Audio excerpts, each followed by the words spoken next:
ከሚኪ ምንድነው ራስን አይጠራት እኔ ምንድነው መጣራት ሚኮራ ባረርከው እሷን ጠራት በቃ እንዴት ታረጋለህ እንትን ብያለሁ ሶፋ ላይ አንቺ ወረጂ ካልጋይ ላይ በቃ ውጡልን እንቅልፍ አልጨረስንም እኛ ታንሽ ወጪ ከዚህ ቤት ያምሻል ምንድነው የምትቆጣኝ ነይ ብላ አንዴ ጠራይማ ጋይስ አዩን ሀራ ዋኑማ አጃኢባ ሆጀቴ jechuudha akkuma argitanitti kilaasii hamuu seentee iddoo inni rafutti algaa isaarra baatee isa duukaa rafteetti jechuudha.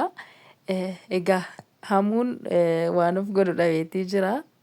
Waanuma isuma wajjiniin raftee bulte yookiin immoo egaa waan biraa achitti raawwatan isatti fakkaateetiira jechuudha. Baay'eedhuma tokkoof nyaateera jechuudha waan of godhu dhabeera. Hanga uffata isaa guurratee bahuufitti ka'eetiira jechuudha. Dhugaa ayyuun amma reef kinoo waan gaarii qabatteetii dhufte jechuudha. Isuma dhugaa dubbachuuf maaliifiin bakka amala ishee duraanii sanarraa jijjiiramtee waan nama bohaarsu qabattee dhufaatii jirti jechuudha. Maashaallah baay'een tokko natti tolte nan kolfee dhugaa garaadhuma koonna dhukkube. Nagaan isiniif haa ta'u akkam jirtu fayyaa jirtanii kabajamtoota hordoftoota koo bakka jirtanitti nageenyi rabbii isiniif haa baay'atu hunduma keessaniifu. Egaa baay'uma tokko na dhibde jechuudha. Ayyuun dhugaa waaqaa jechuudha. Baay'ee tokko kolfee waanuma nuuf godhuun dhabee waanuma bareeddu tokko hojjatte jechuudha. Maaliifiin namni rafee of hin beeku jechuudha. Maaliifii maal akka ta'u bargiti wantoota biraa keessa riishilii biraa keessa galuudhaaf inuma beeka. Maaliifii namni amma fedhe yoo rafe jechuudha. Amma fedhe yoo rafe gaafa qaamni isaa ho'iinsa fudhatu obbara jechuudha. Waan fedhillee yoo ta'e egaa isheenis amma fattanteetiirti jechuudha. Fatanaa guddaa isa fattantee akka argitanitti jechuudha. Maaliifiin hamuun kana dura shamarran faana wantoota biraa raawwatee yoo jiraate gaafa nani dhaqeessa bira ciisee yookiin immoo gaafa nani akkasittiin fuula isaa qaqqabadhee qaama isaa qaqqabadheetii jedhu maaltu akka isatti dhaga'amu ilaaluun qaba kan jettudha isheenis. Hiriyyaan isaa kun immoo jechuudha baay'uma tokkotti dhaga'ame akka isheen dhattee raawwattee waan akkasii kana irratti raawwattu hin barbaanne jechuudha. Sababni isaa hamuun kana dura gaafa ayyuun dhuftee hamuu bira bultu balbala isaa cufatee qulfiidhaan illee qollofee keessa darbee kursii dirasii teessoo jechuudha. Dirasiitti guuree balbala irratti akka balbalichi hin banamneef achitti guurratee rafattee. Har'a immoo saayimni isaa kun waan isa bira jiruuf shamarran lamaanii fi kilaasii tokko gallakkisee fi isaan akka achi kilaasii keessa bulan isaan taasisee saayimni isaa kun immoo akka isa bukkee bulu taasise jechuudha. Bakka tokko rafaniini jarreen isaan kun immoo wal mari'atanii raawwatanii saayiba isaa kana wajjiniin sadi ta'anii ayyuu fi mucaasheen sun isheen dubara hamuu irratti hojjetan jechuudha. Hamuun waan kana quba irraa hin qabu. Innaa baay'uma tokkotti taphatan kuulii fuula isaatti diddibaniiti jiru. Libbii naamanii fuula isaa irratti kaasanii jiru akkuma argitanitti.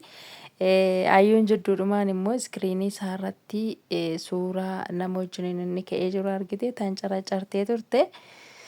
Innaa baay'eedhuma tokko nama dhiba jechuudha. Hojiin ishee baay'ee na gammachiiseera dhugaa jechuun hin beektu ayyuu ani kana dura baay'ee isheetti haaratiin hin ture. Jireenya namaa keessa galtee jireenya namaa jeeqxee akkasuma immoo nama isheedhaa ta'uu nama isheedhaa hin taane gargar baastee hin beektu. Ija jabeettiidha jedhee raawwadhee baay'uma tokkoon ishee intini jechaatii ture jechuudha. Waa'ee ishee irraa dubbataatii ture baay'een isheetti haaratii ture. Garuu ayyuu erga isheen Saayidoo irraa gargar baatee akkasuma mistira ishee hunda ergan dhagayeetii jedhee baay'uma tokko yooma ishee waa balleessitirree jechuudha. Yooma isheen balleessallee hojjattee bakka balleessi ishee sun natti hin dhaga'amu jechuudha. Maaliifi wantoota isheen keessa darbaatii jirtu hojjenni isheen hojjetaatii jirtu maaliif waan kana akka isheen hojjetaatii jirtu maal akka isheen gochaatii jirtu. Waan jireenya ishee kana keessa gadi galee raawwadhee waanan argee fi waanan beekee fi bakka baay'uma tokko nama rarte jechuudha. Wanti isheen gootu hundinuyyuu duraan naarsitee waa meeqa kanan jechaanii ture kanan baay'uma tokko baqqaa nu balleessiteetti maqaa nu yakkiteetti maqaa nu nyaatteetti maqaa dubartii balleessiteetti akkasuma maqaa ijoollee keenya balleessiteetti nu balleessiteetti dhee baay'uma tokko ishee jibbaa kanan ture.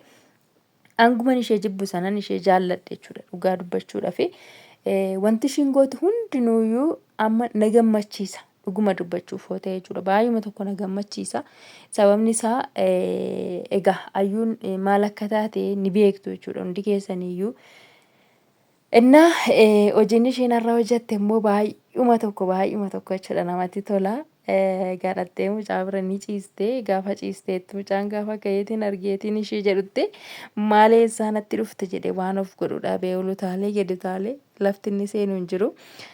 Innaa egaa itti taphataniitii jiran jechuudha amma danda'ameeni egaa hamuu namni hirriiba keessa jiru qixxee du'aati akkuma jedhan sanaa.